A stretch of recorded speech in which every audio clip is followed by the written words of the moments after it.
Hello everyone.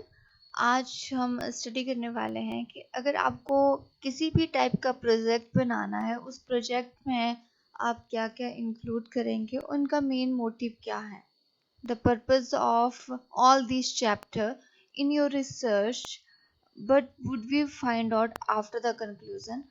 सो chapter 1 में आपका first one आता है इंट्रोडक्शन पोर्शन। चैप्टर 2 आपकी रिसर्च में रहता है रिव्यू ऑफ लिटरेचर का। Chapter 3 research methodology. चैप्टर 4 है डाटा एनालिसिस का। चैप्टर 5 है कंक्लूजन एंड फाइंडिंग और सजेशन का। ओके, सो हम स्टार्ट करते हैं चैप्टर 1 से। कोई भी रिसर्च या टॉपिक जिसको हम डिफाइन करते हैं इंट्रोडक्शन पोर्शन में, आपकी रिसर्च का इंट्रोडक्शन पार्ट में क्या क्या इंक्लूड किया जाता है। सबसे पहले जो भी आपके रिसर्च का टॉपिक होगा, जिसको हम प्रॉब्लम कहते हैं, उस प्रॉब्लम का आप जनरली उसको स्टेट दैट करोगे, डिफाइन करोगे, उसका बैकग्राउंड डिफाइन करोगे। बैकग्राउंड में आप डिफाइन कर सकते हो उसकी हिस्ट्री से रिलेटेड, उसके चेंजेस से रिलेटेड, वो उसमें इंक्लूड किया जाता है।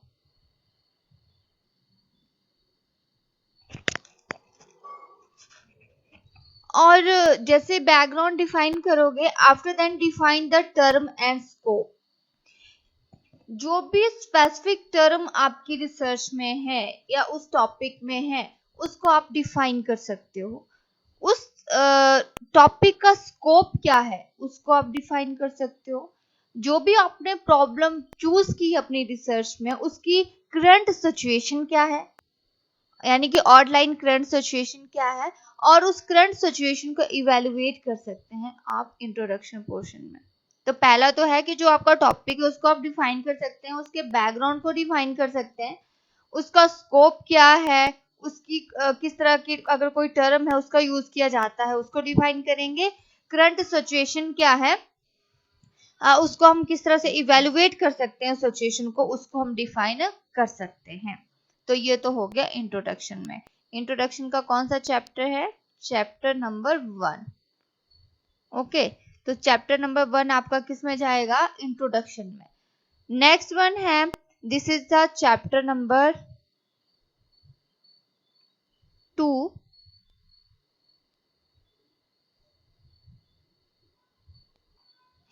चैप्टर नंबर 2 में आता है रिव्यू ऑफ लिटरेचर।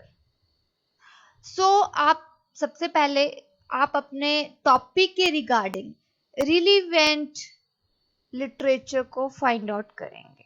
आपका लिटरेचर का सोर्स कहाँ से रहेगा, आपने उसको कहाँ से लिया गया है लिटरेचर आपका, वो बहुत इंपॉर्टेंट है। जितने भी सबसे पहले जिन लोगों ने लिटरेचर आप जहां से लोगे, तो उसकी थीम क्या थी, उस लिटरेचर में क्या गैप है, उस पे किस टॉपिक पे डिबेट किया गया है, उसको आप आइडेंटिफाई करोगे। एंड आप लिटरेचर का स्ट्रक्चर पैटर्न बनाओगे, एंड आफ्टर दैट उसको आप रिव्यू करोगे, उस लिटरेचर को लिखोगे। तो लिटरेचर लिखने से पहले आप अपने सोर्स को आइडेंटिफाई कर लें कि आप अपने लिटरेचर को कहाँ से लेने वाले हैं। दूसरा है, लिटरेचर आपके टॉपिक के साथ होना चाहिए ताकि वो रिलीवेंट हो, और उस लिटरेचर में आप जब उसको स्टडी करोगे प्रॉपरली वे से लिटरेचर को, तो उस लिटरेचर की थीम क्या थी, उसमें क्या गैप आप फाइंड कर रहे हो, और उसमें क्या डिबेट है उसको आइडेंटिफाई करोगे, आउटलाइन बनाओगे। आफ्टर दैट आप अपनी रिसर्च में उसको इंक्लूड करते हो, उस लिटरेचर को लिखते हैं। लिटरेचर के बाद आती है बात आपके रिसर्च मैथोलॉजी की। ये है आपका चैप्टर नंबर 3। रिसर्च का मतलब क्या है?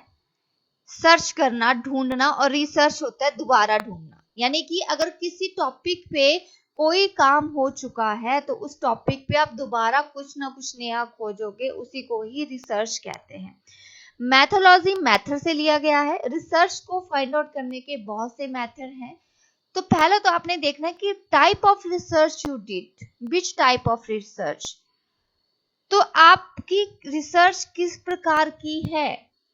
रिसर्च का एरिया जो है वो आपका रिसर्च जो है वो डिस्क्रिप्टिव नेचर की है, इंडक्टिव नेचर की है, वो टाइप्स ऑफ रिसर्च क्या है, तो उसके बारे में अब हम धीरे धीरे यहाँ से शुरू कर रहे हैं, आगे हम डीपली जाते रहेंगे। अगेन हम टाइप्स ऑफ रिसर्च पढ़ेंगे, कलेक्शन ऑफ डाटा किस तरह से कर सकते हैं वो हम स्टडी करेंगे फर्दर। रिसर्च मैथोलॉजी में सबसे पहले तो ये है कि आप रिसर्च का टाइप क्या है, आप किस तरह की रिसर्च कर रहे हैं। दूसरा है कि how you collect the data, आपने इसमें ये डिफाइन करना है आपकी नीड ऑफ स्टडी क्या है, आपको कलेक्शन ऑफ डाटा कहाँ से आप कलेक्ट करने वाले, आपका सोर्स ऑफ डाटा क्या है, प्राइमरी है सेकेंडरी, तो वो चीज आपने बतानी है। आप डेटा को एनालिस कैसे करोगे, किस माध्यम से करोगे, कौन कौन से मैथोलॉजी आप यूज कर रहे हो, कौन कौन से रिसर्च डिजाइन आप यूज कर रहे हो, अगर आप कोई हाइपोथेसिस लगा रहे हैं, कौन कौन से टेस्ट लगा रहे हो, तो उसको आपने यहाँ पे डिफाइन करना है। टूल, रिसर्च के काफी टूल है, जैसे अगर सैंपल साइज जो है लार्ज होगा तो जेड टेस्ट लगेगा, स्मॉल है तो टी टेस्ट लगेगा। जब आप ऑब्जर्वेशन और एक्सपेक्टेड वैल्यू निकालते हैं तो आप काई स्क्वायर टेस्ट लगाते हैं, टेस्ट निकालते हैं, तो ये सारी की सारी टूल्स हैं आपके। और आप रिसर्च में इसको कैसे यूज करोगे, कौन कौन से टूल आप रिसर्च में यूज कर रहे हो, वो भी आपको उसमें डिफाइन करने पड़ते हैं।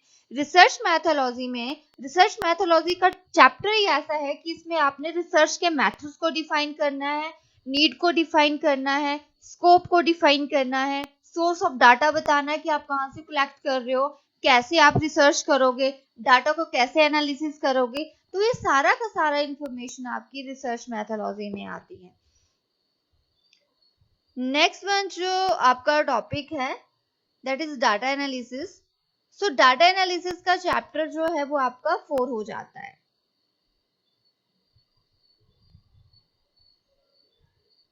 डाटा एनालिसिस जब भी आप कलेक्शन ऑफ डाटा, आप कलेक्शन ऑफ डाटा कैसे करते हैं, क्वेश्चनियर प्रिपेयर करके। अगर आपका प्राइमरी डाटा है क्वेश्चनियर प्रिपेयर करोगे, अब क्वेश्चनियर प्रिपेयर करते वक्त कुछ ऐसी इंफॉर्मेशन होती है जो आपके ऑब्जेक्टिव के साथ कनेक्ट होनी चाहिए। आप कभी भी रिसर्च करते हो, रिसर्च में क्या बनता है, ऑब्जेक्टिव बनते हैं। रिसर्च मैथोलॉजी में आपने ऑब्जेक्टिव को डिफाइन करना है कि आपकी रिसर्च का ऑब्जेक्टिव क्या है, आपकी data collection according to objective होनी चाहिए। अगर आपकी data collection according to objective नहीं है तो आपका रिजल्ट सही नहीं आएगा। सो डाटा एनालिसिस में आपने ये ध्यान रखना है कि जो आपने डाटा कलेक्ट किया है वो रिलीवेंट हो, वो अकॉर्डिंग टू ऑब्जेक्टिव हो। दूसरा है, इस डाटा एनालिसिस में हम क्वांटिटेटिव एंड क्वालिटेटिव वर्क करते हैं। इट्स मीन कि हम चार्ट बनाएंगे, डायग्राम बनाएंगे, ग्राफ बनाएंगे, उस प्रॉब्लम को उस माध्यम से डिस्क्राइब करने की कोशिश करते हैं। प्रॉब्लम का मतलब टॉपिक को, जो भी टॉपिक के ऑब्जेक्टिव है उन ऑब्जेक्टिव के आधार पे आपका क्वेश्चनियर प्रिपेयर होता है। क्वेश्चनियर कैसे प्रिपेयर होगा, ऑब्जेक्टिव के आधार पे। ओके, तो ये आपने ध्यान रखना है कि जो भी क्वेश्चनियर प्रिपेयर होता है वो आपके ऑब्जेक्टिव के आधार पे प्रिपेयर होता है, और ऑब्जेक्टिव जो है वो आपके टॉपिक के ऊपर आधारित होते हैं। तो आपकी प्रॉब्लम यानी कि जो आपका टॉपिक है उसको डिस्क्राइब करोगे किसके माध्यम से, अपने क्वेश्चनियर के माध्यम से। और वो जो फिगर है, टेबल है, वो आप बनाओगे, लेकिन वो डिपेंड करता है फिगर और टेबल कि आपने किस तरह के क्वेश्चनियर आपने प्रिपेयर किए हैं। और आफ्टर दैट जब फिगर और टेबल बनती है उसी से आपका कंक्लूजन को सहायता मिलती है, आप डाटा एनालिसिस के बाद उसका कंक्लूजन निकाल सकते हो। सो डाटा एनालिसिस पहली बात है, आप डाटा एनालिसिस करते हो, वो डिपेंड करता है जो डाटा आपने कलेक्ट किया है उसको आप कैसे डिफाइन करोगे, उससे जो फाइंडिंग है और जो कंक्लूजन निकल के आएगा वो उसी से ही निकल के आता है। दूसरा है कि जब भी आप डाटा कलेक्ट करते हो वो डाटा रिलीवेंट होना चाहिए आपके ऑब्जेक्टिव और क्वेश्चनियर के आधार पे। डाटा एनालिसिस में हम क्वांटिटेटिव क्वालिटेटिव वर्क करते हैं, प्रॉब्लम को डिफाइन करते हैं, फिगर टेबल्स को बनाते हैं, और हमारा जो रिजल्ट है वो कंक्लूजन की तरफ जाता है। जब हम पूरी चीजें कर लेते हैं तो लास्ट वन जो चैप्टर है that is the 5th chapter, और इसमें हम फाइंडिंग निकालते हैं, कंक्लूजन निकालते हैं, सुजेशन देते हैं। अब फाइंडिंग निकालते हैं, फाइंडिंग किसके ऊपर डिपेंड करती है, चैप्टर नंबर 4 के ऊपर, जहां पे हमने डाटा एनालिसिस किया होता है। सो डाटा एनालिसिस से हमारी फाइंडिंग निकलती है, हम उसके कंक्लूजन तक पहुंचते हैं कि हमने उसको क्या क्या फाइनली हमारा रिजल्ट निकल के आ रहा है, और फर्दर के लिए हम सजेशन देते हैं। ओके, तो इसमें क्या है, clearly state the answer of research question. जो भी आपने क्वेश्चंस प्रिपेयर किए हैं उसका आप क्लियरली आंसर देते हैं। आपने रिसर्च से क्या समराइज किया है, क्या रिफ्लेक्ट होके आया है, फ्यूचर्स में आप उस टॉपिक पे क्या रिकमेंड करते हैं कि फ्यूचर में किस तरह की रिसर्च उस टॉपिक पे हो सकती है, एंड आपने क्या कुछ नया खोजा है उस टॉपिक से, उस रिसर्च से आप क्या कुछ नया निकाल रहे हो, वो भी आपने डिफाइन करना है। क्लियर है? और आप फर्दर सजेशन दे सकते हो कि मतलब आप फ्यूचर सजेशन दे सकते हो कि फ्यूचर में आप किस टॉपिक के ऊपर रिसर्च कर सकते हो। क्लियर है? तो ये सारी चीजें इसमें आती है। तो अगेन मैं प्रीवियस लेक्चर पे जाती हूँ और वहां से आपको डिफाइन करती हूँ प्रोजेक्ट। चाहे वो आपका बीकॉम का प्रोजेक्ट हो, एमकॉम का हो, एमफिल का हो, किसी तरह का भी कोई काम है, थीसिस है, ये सारी चीजें इसी तरह से डिफाइन होती है। पहले आपका इंट्रोडक्शन का पोर्शन होता है, सेकंड आप रिव्यू ऑफ लिटरेचर, थर्ड आपका research methodology, fourth data analysis, fifth one finding and conclusion. Introduction में आप अपने टॉपिक का बैकग्राउंड लिखोगे, ठीक है, टर्म एंड स्कोप को डिफाइन करते हो, करंट सिचुएशन को डिफाइन करते हैं। रिव्यू ऑफ लिटरेचर में जो लिटरेचर आप कहाँ से ले रहे हो, रिलीवेंट होना चाहिए। लिटरेचर को लेने के बाद उसका आप उसको स्टडी करते हैं, उसके गैप को स्टडी करते हैं, उसके डिबेट को स्टडी करते हैं, और रिव्यू ऑफ लिटरेचर ने किसके ऊपर फोकस किया है वो स्टडी करते हैं। रिसर्च मैथोलॉजी में नीड ऑफ स्टडी ऑब्जेक्टिव आप डिफाइन करोगे, डाटा को किस तरह से कलेक्ट करोगे, ये सारी चीजें जो है वो आपकी उसमें इंक्लूड की जाती है। तो इस चीज का आपने विशेष ध्यान रखना है। एंड डाटा एनालिसिस में क्या किया जाता है, आपके डायग्राम, फिगर, टेबल्स, कंटेंट्स, जो भी आपके क्वेश्चनियर है उसको आप एनालिसिस करोगे, एंड उसी एनालिसिस के आधार पे कंक्लूजन और फाइंडिंग निकल के आती है। ओके, तो नेक्स्ट हमारा टॉपिक रहेगा, इंट्रोडक्शन से बताने की जरूरत नहीं है, रिव्यू ऑफ लिटरेचर बताने की जरूरत नहीं है, रिसर्च मैथोलॉजी। तो इसके ऊपर ही नेक्स्ट वीडियोस आपकी आएगी, रिसर्च मैथोलॉजी के ऊपर, कि आप किस तरह से कौन से मेथड कहाँ पे यूज किए जाते हैं, उनका क्या मोटिव रहता है।